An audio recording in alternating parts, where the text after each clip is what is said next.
नमस्कार, India post news में आपका स्वागत है। 11 साल में 63,000 से ज्यादा केस, सिर्फ 120 में सजा। ऐसी है ईडी की रिपोर्ट। केंद्र सरकार की तरफ से संसद में एक डेटा शेयर किया गया है। डेटा के मुताबिक 2014 में प्रधानमंत्री नरेंद्र मोदी के नेतृत्व वाली नेशनल डेमोक्रेटिक अलायंस यानी कि एनडीए की सरकार आने के बाद से अब तक 120 लोगों को prevention of money laundering act यानी कि पीएमएलए के तहत दोषी ठहराया गया है। एनफोर्समेंट डायरेक्टरेट यानी कि ईडी ने इन 11 सालों में 6,312 पीएमएलए केस को रजिस्टर किया।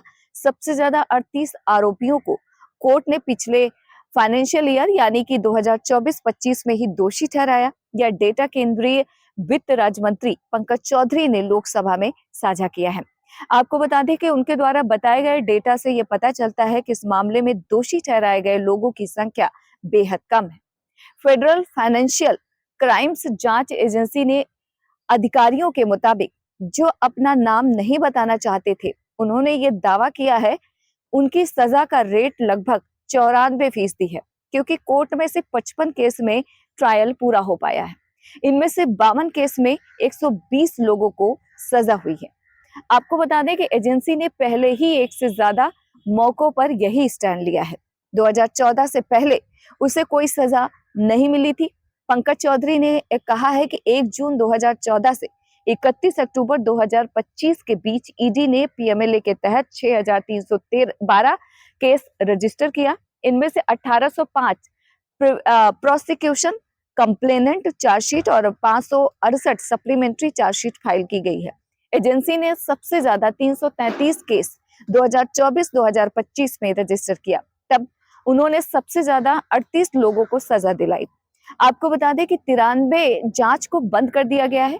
केंद्रीय मंत्री पंकज चौधरी ने ये भी कहा है कि 1 अगस्त 2019 को पीएमएलए में बदलाव के बाद ईडी को स्पेशल कोर्ट के सामने अपने केस में क्लोजर रिपोर्ट फाइल करने की इजाजत मिली।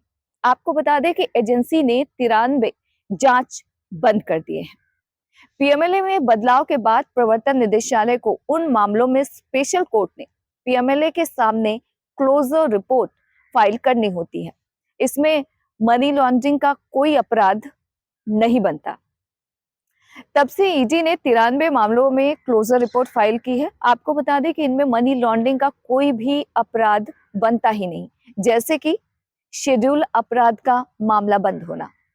ऐसे मामले जिनमें कोर्ट को पीएमएलए के बजाय के तहत बताए गए शेड्यूल अपराध से जुड़ा कोई अपराध नहीं मिला, ऐसे मुकदमों को बंद किया गया है। तो ये कुछ डाटा है जब से बीजेपी की सरकार या फिर यूं कहें एनडीए की सरकार सत्ता में आई है, तो इतने लोगों पर कार्रवाई हुई है। लेकिन अगर आंकड़ों की बात करें तो मुकदमे बहुत दर्ज हुए हैं। दिल्ली से इंडिया पोस्ट न्यूज के लिए ममता चतुर्वेदी।